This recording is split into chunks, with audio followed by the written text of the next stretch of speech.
ہمارے چینل سے جڑنے کے لیے یوٹیوب پر فدائے غوث چینل سبسکرائب کریں اور بیل آئیکن ضرور دبائیں۔ اور اسی روایت کو باقی رکھتے ہوئے آپ لوگوں نے اس کا انتظام کیا، آپ مبارکباد کے مستحق ہیں۔ امام حسین رضی اللہ تعالیٰ عنہ کا سمائے بلا تاخیر آئیے کچھ چند محرم الحرام کے حوالے سے، عاشوراء کے حوالے سے آپ حضرات کچھ چند باتیں ملاحظہ کریں گے، اس کے بعد انشاءاللہ تعالیٰ صلاۃ والسلام پڑھ لیا جائے گا۔ الحمدللہ الحنان المنان الذي خلق الإنسان علمه البيان والصلاة والسلام على سيد الإنس والجان أما بعد فأعوذ بالله من السميع العليم من الشيطان الرجيم بسم الله الرحمن الرحيم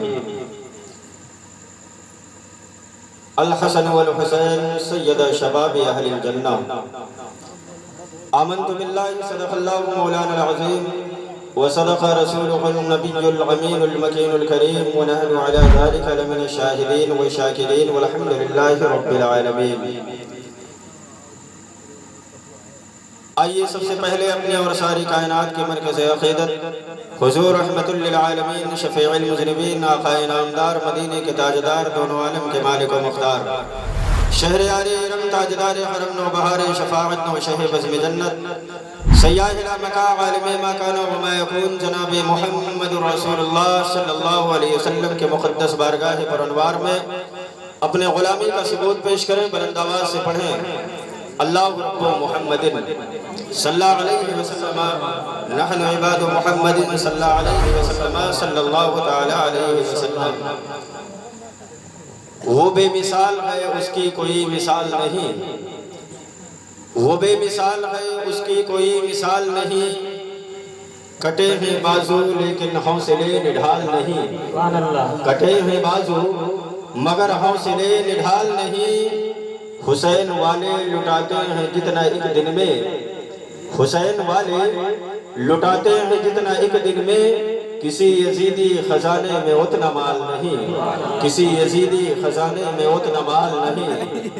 اور جن کا ہم تذکرہ کرنے بیٹھے ہیں، جن کے مجلس کو ہم سجائے ہوئے ہیں، اس کا انتظام و اہتمام آپ لوگوں نے کیا ہے، حضرات وہ کس کے ہیں؟ وہ سب کے ہیں۔ حسین میرا، حسین تیرا، حسین سب کا، حسین رب کا، وہ صوفیوں کا، قلندروں کا، وہ خشکیوں کا، سمندروں کا۔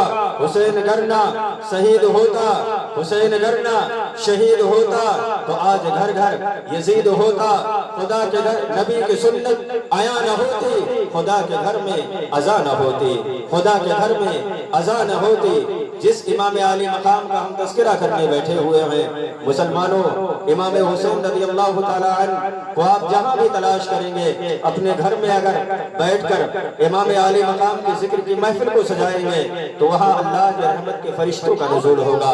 آپ اس پنڈال میں بیٹھے ہوئے ہیں، اللہ تبارک و تعالیٰ کے رحمت کے فرشتوں کا یہاں پر شامیانہ تنا ہوا ہے، آپ کے اوپر یہ کپڑے کا پنڈال ہے، لیکن یقین جانو مسلمانوں، اللہ تبارک و تعالیٰ نے کچھ فرشتوں کی تخلیق اس لیے کی ہے اور ان کی ڈیوٹی لگائی ہے، فرشتے جاؤ جہاں پر میرا ذکر ہو رہا ہے، میرے محبوبین بندوں کا ذکر ہو رہا ہے، اس کی تلاش کرو۔ فرشتے تلاش کرتے ہیں، تلاش کرنے کے بعد جب ان کو مل جاتی ہے وہ محفل تو دوسرے فرشتوں کو بھی آواز دیتے ہیں اور کہتے ہیں فرشتوں تم کہاں گھوم رہے ہو؟ جس کی تمہیں تلاش ہے وہ تو فلاں گاؤں، یعنی گاؤں کا نام بھی لیا جاتا ہے۔ اور حضرات وہ فرشتے آتے ہیں، بیٹھ کر آپ کے محفل کو سماعت کرتے ہیں، ذکر خدا کو سماعت کرتے ہیں، نبی کے میلاد کو سماعت کرتے ہیں، اللہ تبارک و تعالیٰ کے محبوبین بندوں کے ذکر کو سماعت کرتے ہیں۔ کتنے خوش نصیب ہیں آپ حضرات کہ اللہ تبارک و تعالیٰ کے ذکر کی محفل میں بیٹھے ہوئے ہیں۔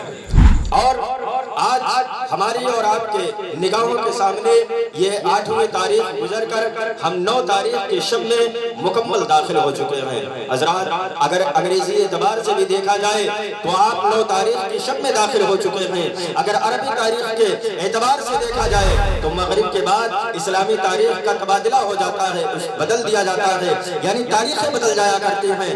آپ 9 تاریخ کے شب میں بیٹھے ہوئے ہیں، کل جو تاریخ آنے والی ہے وہ 10ویں تاریخ کی شب ہوگی، ہوگی، یعنی اس رات میں آپ کو اور ہم کو کرنا کیا ہے، خواتین اسلام کو کرنا کیا ہے۔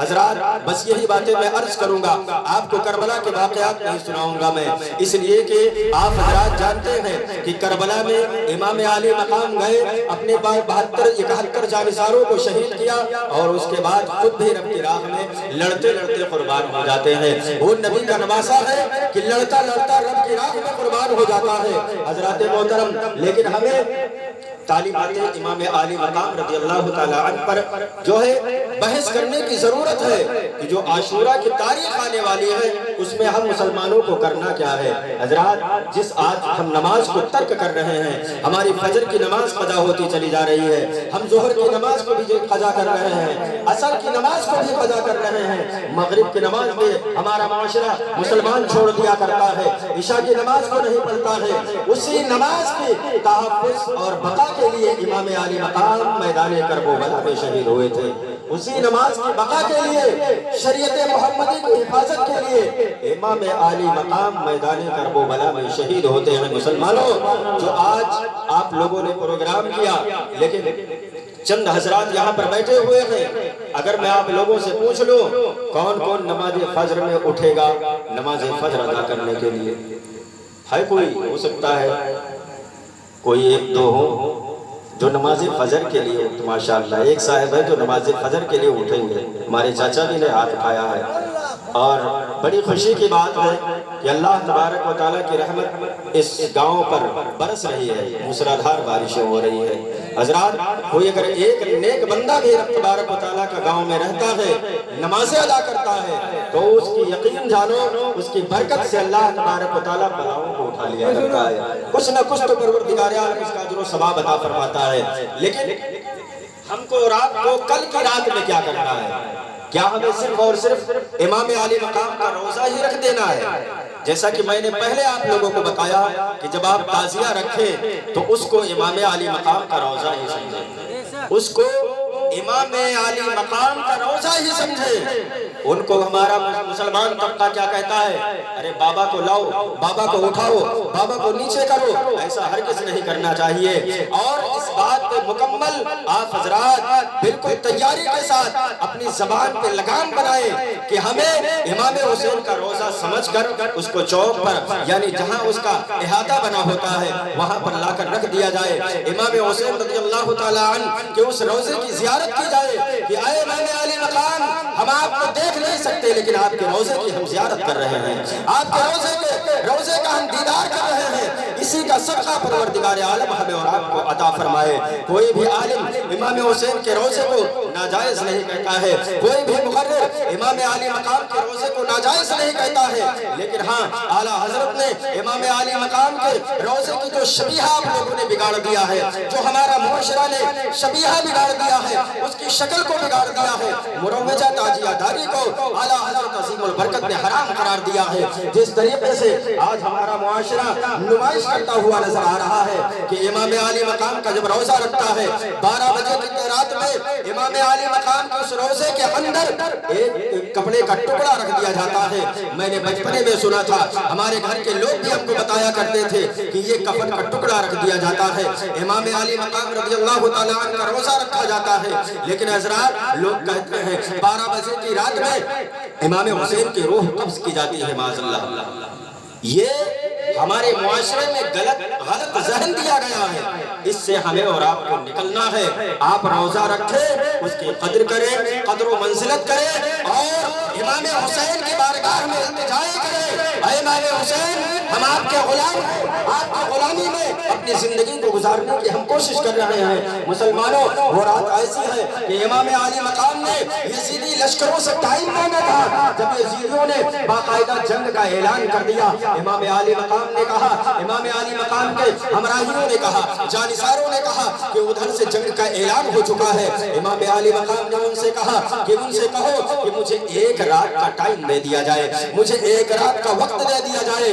امام علی مقام کو یزیدی لشکر کی طرف سے، یزیدی سپہ سالار کی طرف سے، یعنی 10ویں رات کی تاریخ کا 10ویں تاریخ کے اس شب کا ٹائم دیا جاتا ہے۔ آپ قرآن مقدس کھول کر اللہ تبارک و تعالیٰ کے کلام کی زیارت کرتے ہیں، اپنی انگلیوں کو پھیرتے ہوئے نظر آ رہے ہیں۔ کیا ہم بھی ایسا کرتے ہیں؟ کیا ہم نے عاشورہ کی رات میں کبھی قرآن کھول کر دیکھا ہے؟ کبھی قرآن کی ہم نے تلاوت کی ہے؟ ہمیں اس پر غور و فکر کرنے کی ضرورت ہے۔ اگر ہم اسی ہنگامہ آرائی میں رہ گئے کہ ہم اپنے کانوں کے سرور کے لیے صرف اور صرف مجلس حسین کا انتظام و اہتمام کرتے ہیں، تو ایسے کانوں کی سرور کے لیے آپ کی یہ محفل، امام عالی مقام کی محفل، میدان محشر میں کوئی کام نہیں دے گی۔ ہمیں اس محفل سے سبق لینا چاہیے کہ اگر ہم نے رات میں 1 بجے تک، 12 بجے تک، 2 بجے تک امام عالی مقام کی محفل کا انتظام کیا ہے، ہم نے اپنی نیند کو قربان کیا ہے، تو ہمیں نماز فجر کو اٹھ کر بھی ادا کرنا ہے،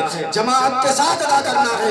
یہ ہمارا اور آپ کا عقیدہ ہونا چاہیے۔ امام عالی مقام رضی اللہ تعالیٰ عنہ میدان کربلا میں گئے تو آخر کیوں گئے تھے؟ اس لیے گئے تھے، ان کو معلوم تھا میرے آقا نے خبر دے دی تھی کہ میرا نواسہ میدان کربلا میں شہید کیا جائے گا۔ امام عالی مقام رضی اللہ تعالیٰ عنہ جب آخری کڑی بن کر میدان کاربلا میں اترتے ہیں، یعنی 71 جانثاروں کو شہید کر دیا جاتا ہے۔ اگر واقعہ سنانے پہ آؤں گا کہ یہ فلاں شہید کا واقعہ ہے، انہوں نے یہ ایسے خیمہ سے باہر نکلتے ہیں، فضا میں تلواروں کو لہراتے ہیں، تو کوئی فائدہ نہیں ہے، بلکہ تعلیمات امام حسین کو آپ ملاحظہ کرتے چلیں۔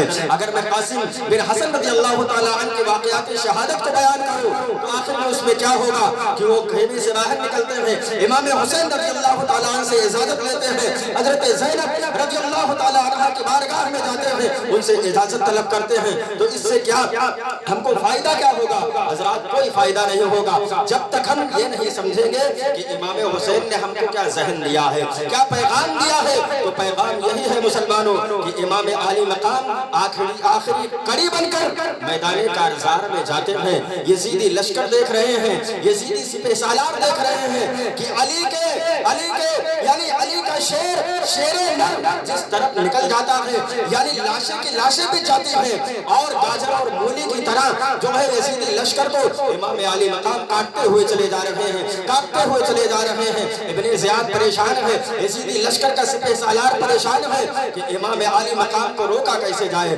امام عالی مقام یعنی بہت سارے زخم کھا کر بھی تلوار کو فضاؤں میں بلند کرتے ہوئے نظر آ رہے ہیں، یزیدی لشکر کے قلب میں گھس کر اور یزیدی لشکروں پر حملہ کرتے ہوئے نظر آ رہے ہیں۔ حضرات محترم، تاریخ میں بات ملتی ہے، علماء ہمارے بیان کرتے ہیں کہ نماز ظہر کا جب ٹائم ہو جاتا ہے، امام عالی مقام رضی اللہ تعالیٰ عنہ جب اپنے سواری سے نیچے تشریف لاتے ہیں تو آپ کا پیشانی رب تبارک و تعالیٰ کی بارگاہ میں جھک جاتا ہے۔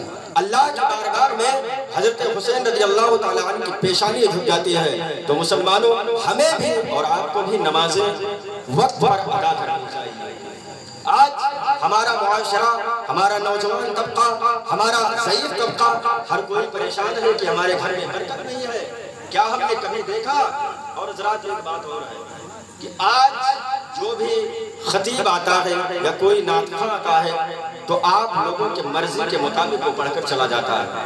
اگر آپ ڈاکٹر کے پاس جاتے ہیں اور اس سے کہیں کہ ڈاکٹر صاحب مجھے فلاں دوا دے دیں، مجھے فلاں دوا دے دیں، آپ کے مرضی کے مطابق وہ اگر دوا دے گا تو آپ کو کچھ فائدہ نہیں ہوگا بلکہ آپ کا نقصان ہو جائے گا، اور ڈاکٹر کی ڈاکٹری بھی ختم ہو جائے گی، اس کی دکان بھی ختم ہو جائے گی۔ لیکن مسلمانوں، میں تلخ باتیں اس لیے کر رہا ہوں کہ اگر آپ کا داد و تحسین لینے کے لیے ہم نے یہ کہہ دیا کہ بولو سبحان اللہ، اب آپ دن بھر محنت و مشقت کیے ہوئے ہیں، آپ کو میں للکار رہا ہوں، آپ سبحان اللہ کہیں گے لیکن دل سے آپ کو سبحان اللہ نہیں نکلے گا، میرے کہلوانے سے نکلے گا، تو ایسا ہرگز نہیں ہونا چاہیے۔ بلکہ تعلیمات امام حسین کیا ہے؟ تعلیمات امام حسین یہ ہے کہ عاشورہ کی رات میں اپنے گھر میں بیٹھ کر اپنی مستورات سے بھی میں کہتا ہوں، خواتین اسلام سے بھی کہتا ہوں کہ نمائش کے لیے آپ کبھی نہ نکلیں، باپردہ ہو کر اگر چوک پر آتی ہیں فاتحہ میں شامل ہونے کے لیے تو باپردہ ہو کر آئیں، ادب و احترام کے ساتھ کھڑی ہو جائیں ایک طرف، اور زیادہ ادھر ادھر کرنے کی کوشش نہ کریں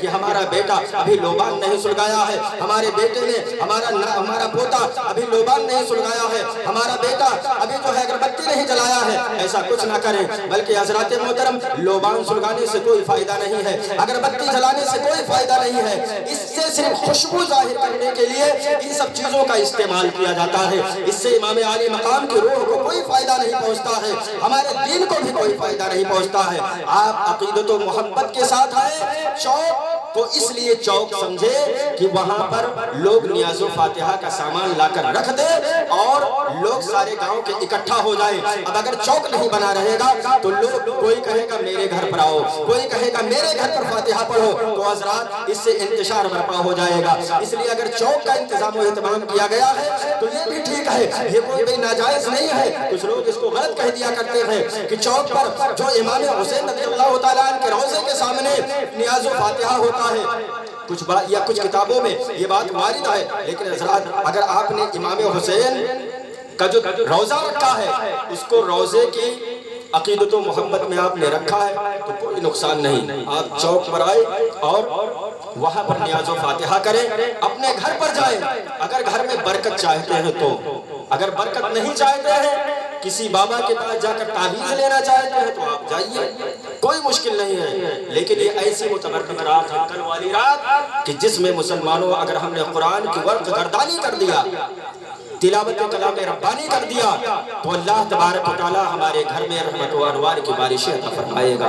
کوشش کریں کل کی رات میں نمائش کے لیے نہ نکلیں، اگر پرسوں میلہ بھی لگ رہا ہے اپنی عورتوں کو روکیں، اگر وہاں جانا تو کوئی ضروری نہیں ہے، اگر کسی پیر اولیاء کا مزار ہوتا تو چلو پردے میں رہ کر، اگر جا بھی رہی ہیں تو حضرات وہ بھی غلط ہے، لیکن اگر جا رہی ہیں تو پردے میں رہ کر جائیں۔ لیکن آپ نے دیکھا ہوگا کہ کربلا کا حال کیا رہتا ہے، جو مسموعی کربلا ہے، آپ وہاں تعزیہ کو لے کر جائیں، لیکن دل میں عقیدہ کیا رکھیں، دل میں الفت کیا رکھیں، دل میں ایمان کیا رکھیں کہ ہم نے امام عالی مقام کا روضہ رکھا تھا، امام حسین کا روضہ بنا کر ہم نے اپنے گاؤں میں رکھا تھا، اب اس کی بے حرمتی نہ ہونے پائے، اس کو ادب و احترام کے ساتھ کربلا لے کر جائیں اور وہاں پر دفنائیں۔ اس لیے یہ سوچ کر نہ دفنائیں کہ یہ امام حسین کو ہم دفنا رہے ہیں، بلکہ ان کا روضہ سمجھ کر اس لیے دفنائیں کہ یہ امام حسین کا روضہ ہے، اس کو دفنا دیا جائے، مٹی کے نیچے کر دیا جائے کہ کسی کا اس روضے پر، اس روضے کے کاغذ پر کسی کا پیر نہ پڑ جائے، یعنی بے حرمتی کے لیے جو ہے اس کو دفنا سکتے ہیں۔ لیکن ہمارے معاشرے کو کیا ذہن دیا گیا ہے، لوگ وہاں شیرینی لے لیتے ہیں، کھڑے ہو کر فاتحہ پڑھتے ہیں، فاتحہ اگر پڑھتے ہیں اور یہ آپ ارادہ کیے ہوئے ہیں کہ ابھی میں نے امام حسین کے جسم اقدس کو دفنایا ہے، معاذ اللہ، ایسا عقیدہ نہیں ہونا چاہیے، بلکہ فاتحہ پڑھتے ہیں، امام حسین کے روح کو پہنچائیں، روح کو ثواب پہنچائیں، کوئی مذائقہ نہیں ہے۔ لیکن امام حسین کے روضے کو آپ مٹی بھی نہ دیں، مٹی آپ کو نہیں دینا ہے، مٹی صرف اوپر سے ڈال دے مٹی۔ لیکن کچھ لوگ کیا کرتے ہیں، جیسے مردے کو مٹی دیا جاتا ہے اس طریقے سے جا کر وہاں منہا خلقناکم وفیہا نعیدکم ومنہا نخرجکم تارۃ اخری پڑھتے ہیں۔ مسلمانوں یہ سراسر ناجائز و حرام ہے، ہمارے فقہا نے، ہمارے محدث نے، اور سب سے بڑی بات تو یہ جن کے ہم مسلک پر عمل کرتے ہیں، مسلک امام اعظم ابو حنیفہ یعنی مسلک اعلیٰ حضرت عظیم البرکت ارشاد فرماتے ہیں، یہ ان کے کتابوں کی باتیں ہیں، یہ ان کے گھر کی باتیں ہیں، یعنی جو بھی ان کے گھر جو اپنی زبان سے وہ بات نکالتے ہیں وہ قرآن کی روشنی میں ہوتی ہے، وہ حدیث کی روشنی میں ہوتی ہے۔ ہم اعلیٰ حضرت کے ماننے والے ہیں مسلمانوں۔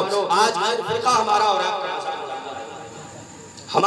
اور آپ کا مذاق اڑاتا ہے، کسی بھی مزار پر آپ چلے جاؤ تو پتہ یہ چلے گا وہاں مسلم خواتین، وہاں پر ان کے اوپر سواری آتی ہے۔ میں نے اپنی مسجد میں بھی اعلان کیا تھا، کئی جگہوں پر میں نے دیکھا کہ لوگ طیش میں آ جاتے ہیں، اور ایک بار تو میں نے دیکھا کہ نیاز و فاتحہ کا بہت سارا سامان رکھا ہوا تھا اور وہ طیش میں آ گیا، یعنی کافی دنوں سے چلتا تھا کہ 7ویں کو 9 کی رات 10 کی رات کو امام عالی مقام کی سواری آتی ہے، اب نیاز و فاتحہ کا سامان رکھا ہوا تھا، مارا ہاتھ سے، میں اپنی آنکھوں سے میں نے دیکھا تھا، مارا پیر مارا اور سارا دہن بہن ہو گیا، سارا نیاز و فاتحہ برباد ہو گیا۔ اور حضرات یہاں تک بھی میں نے دیکھا ہے، اپنے گھر پہ بھی میں نے دیکھا ہے، حضرات جو رب نے قسمت میں لکھ دیا وہ ہو کر رہے گا۔ اگر صبر و شکر کا ہم دامن تھامے ہوئے ہیں، اللہ تبارک و تعالیٰ کامیابی عطا فرمائے گا۔ آپ امام حسین کی شہادت کو لے لو، امام عالی مقام نے کبھی نہیں کہا کہ پروردگار عالم مجھ پر پانی کو بند کر دیا گیا ہے، پروردگار عالم مجھے پانی عطا کر دے۔ کبھی آپ نے تاریخ میں نہیں سنا ہوگا، کسی مقدر کی زبان سے نہیں سنا ہوگا، امام عالی مقام نے کبھی دعا نہیں کیا ہے۔ لیکن آپ دیکھ رہے ہیں اگر امام حسین میدان کربلا میں دعا کر دیتے تو پانی کیا تھا؟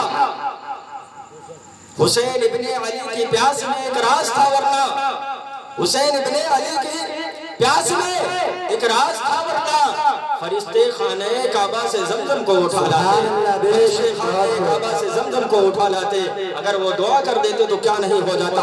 امام حسین کے بیٹے کا بیٹا، بیٹے کا بیٹا، بیٹے کا بیٹا، کئی نسلوں کے بعد تقریباً 600-700 سال بعد اجمیر کی سرزمین پر اجمیر کی سرزمین پر حضور غریب نواز رضی اللہ تعالیٰ عنہ پر پانی بند کیا گیا تھا۔ انہوں نے خادم کو حکم دیا، خادم یہ کٹورا لے کے جا اور کہہ دے پانی اے ساغر، انا ساغر، جس کو غرور تھا اپنے ساغر کے ہونے پر، انا مانے میں، ساغر یعنی میں ساغر، اس کو غرور تھا اپنی ساغر کے ہونے پر۔ غریب نواز نے خادم کو حکم دیا، خادم جاتا ہے کہتا ہے اے ساغر کہ پانی تجھے خواجہ پیا نے بلایا۔ موجود ہے کتابوں میں بات وارد ہے کہ اس چھوٹے سے پوزے میں، اس چھوٹے سے کٹورے میں امام عالی مقام کا ایک بیٹے کا بیٹا کئی نسلوں کے بعد ساغر کو بھر لیتا ہے۔ اور حضرات تو کہنے کا مقصد یہ ہے کہ اجمیر کی سرزمین پر دکھانا تھا اور کربلا میں بچانا تھا۔ امام عالی مقام نے اپنے رب کے ہاتھوں کو بلند نہیں کیا، اگر وہ چاہ لیتے تو زمزم کا کنواں وہاں پر ظاہر ہو جاتا۔ تم کہنے کا مقصد یہ ہے، اور حضرات آپ حضرات کو یہی بتایا گیا ہے کہ میدان کربلا میں امام عالی مقام پر 7ویں محرم کو پانی بند کر دیا گیا تھا۔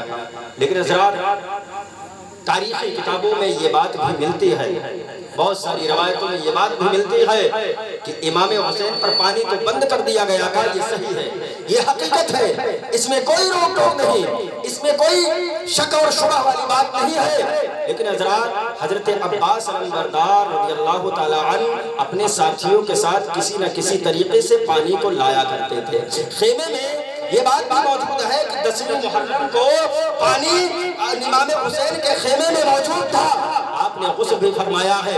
لیکن اگر یہ بات بھی مان لی جائے کہ پانی کم موجود تھا تو حضرات محترم آپ کو آج تک یہی سنایا گیا ہوگا کہ 3 دن کے امام عالی مقام بھوکے پیاسے ہیں، ان کے جانثار 3 دن کے بھوکے پیاسے ہیں، ان کو شہید کیا جا رہا ہے۔ حضرات یہ بھی بات ہے کہ پانی موجود تھا لیکن پانی کم تھا، پانی اتنا بھی افراط و تفریط میں نہیں تھا کہ لوگ اس کو بہائیں، امام حسین کے جانثار پانی کو بہائیں۔ تو یہ بات بھی ذہن میں رکھیں۔ ایسی بھی روایتیں ملتی ہیں کہ پانی خیمہ میں موجود تھا، لیکن حضرات کچھ لوگ رونے اور بلانے کے لیے میدان کربلا کے واقعات کو اس لیے بیان کرتے ہیں نمک مرچ لگا کر کہ لوگ وہ خود بھی رونا شروع کر دیتے ہیں اور لوگوں کو رلاتے ہیں۔ حضرات یہ رونے رلانے سے کوئی فائدہ نہیں ہے، ہمیں امام عالی مقام کے دامن کو مضبوطی کے ساتھ پکڑ لینا ہے۔ ہم نعرہ لگاتے ہیں غوث کا دامن نہیں چھوڑیں گے حضرات، لیکن ہم غوث اعظم رضی اللہ تعالیٰ عنہ کے تعلیمات پر عمل نہیں کر رہے ہیں۔ فرماتے ہیں میرا مرید کہیں سے بھی مجھ کو مدد کے لیے بلائے، بغداد سے ہی اس کی مدد کو میں کر دیا کرتا ہوں۔ حضرات اگر آج بھی غوث پاک نہیں لیکن غوث پاک رضی اللہ تعالیٰ عنہ کا غلام تو پیدا ہو سکتا ہے۔ یہی حیدرآباد دکن کی سرزمین ہے، حیدرآباد دکن کی سرزمین ہے۔ ایک غیر مسلم خاتون تقریر کر رہی تھی، مجمع کافی لمبا چوڑا تھا، ہزاروں کا مجمع تھا یا سینکڑوں کا مجمع تھا۔ غیر مسلم خاتون نے مسلمانوں سے سوال کیا، اے مسلمانوں یہ بتاؤ کہ 1400 سال ہو گئے تمہارے مذہب اسلام میں دوسرا حسین کیوں نہیں پیدا ہوا؟ وہ غیر مسلم خاتون نے سوال کر دیا مسلمانوں سے کہ 1400 سال ہو گئے دوسرا حسین کیوں نہیں پیدا ہوا؟ سارے مجمع میں سناٹا طاری ہو جاتا ہے، کسی کے جواب بن نہیں پڑتا ہے، کسی کے پاس اس کا جواب نہیں ہے۔ غیر مسلم خاتون نے سوال کیا کہ دوسرا حسین اس مذہب اسلام میں کیوں نہیں آیا؟ مسلمانوں کے بیچ میں دوسرا حسین کیوں نہیں پیدا ہوا؟ حضرات دوسری بار اس نے سوال کیا تو مجھ میں سے کوئی جواب دیتا ہوا نظر نہیں آ رہا ہے. تیسری بار جب اس نے سوال کیا ایک معمر بزرگ ایک ضعیف بزرگ یعنی جن کی عمر تقریباً 50-60 سال نہیں ہوگی وہ ہانپتے کانپتے ہوئے عصا کے ذریعے سے کھڑے ہوتے ہیں اور کہتے ہیں اے بہن تم نے صحیح سوال کیا ہے. دوسرا حسین تو پیدا ہو سکتا تھا لیکن اس دور میں علی جیسا باپ نہیں موجود ہے. علی جیسا باپ نہیں موجود ہے. فاطمہ جیسی ماں نہیں ملتی ہے. اگر حسین نہیں پیدا ہوتا تو غلام حسین ضرور پیدا ہو جاتا. لیکن مسلمانوں ہمارا کردار و کریکٹر اتنا بگڑ چکا ہے. ہم معاشرے کے لیے ہم اپنے آپ کو اتنا تباہ و برباد کر دیا ہے کہ ہم بنیادی چیزوں کو نہیں دیکھتے ہیں اور دیکھتے ہیں کہ ہمارے گھر میں برکت کیوں نہیں ہے, ہمارے گھر میں رحمت کیوں نہیں ہے. اگر برکت اور رحمت چاہتے ہو تو مسلمانوں اپنے گھر کے اندر جھانک کر دیکھو کہیں کوئی کمی تو نہیں ہے. ہمارے پاس آپ آؤ گے میں تعویذ بنا کر دے دوں گا, 150 آپ خرچہ بھی دیں گے لیکن حضرات اس سے کوئی فائدہ نہیں. حضور مفتی اعظم ہند رضی اللہ تعالیٰ عنہ فرماتے تھے جب ان کے پاس کوئی تعویذ لینے کے لیے جاتا تھا تو آپ کہتے تھے بیٹا میں تعویذ تو دے رہا ہوں لیکن اگر نماز پڑھو گے تبھی یہ تعویذ اثر دکھائے گی اور کام کرے گی. سبحان اللہ. سرکار دین تھے اگر کسی کو مرید کر لیا کرتے تھے تو اللہ تبارک و تعالیٰ کا ولی بنا دیا کرتے تھے. لیکن حضرات کوشش کریں کل والی رات میں آپ حضرات قرآن مقدس کی تلاوت کریں. اگر اپنے گھر میں برکت چاہتے ہیں رحمت چاہتے ہیں بیماریوں سے شفا چاہتے ہیں اور حضرات پریشانیوں سے نجات چاہتے ہیں تو قرآن مقدس کی تلاوت کریں. اپنی قضا نماز نفلی نماز کو چھوڑ دیں اس لیے کہ آپ قضا نماز بہت ساری فرض نمازوں کو آپ نے چھوڑ دیا ہے. تو قضا نمازوں کو ادا کریں. نہیں جانتے ہیں تو آپ کے گھر آپ کے گاؤں میں پڑھے لکھے طلبہ ہیں ان سے پوچھیں مجھ سے پوچھیں کہ نماز قضا کیسے ادا کیا جاتا ہے. ان سب ساری چیزوں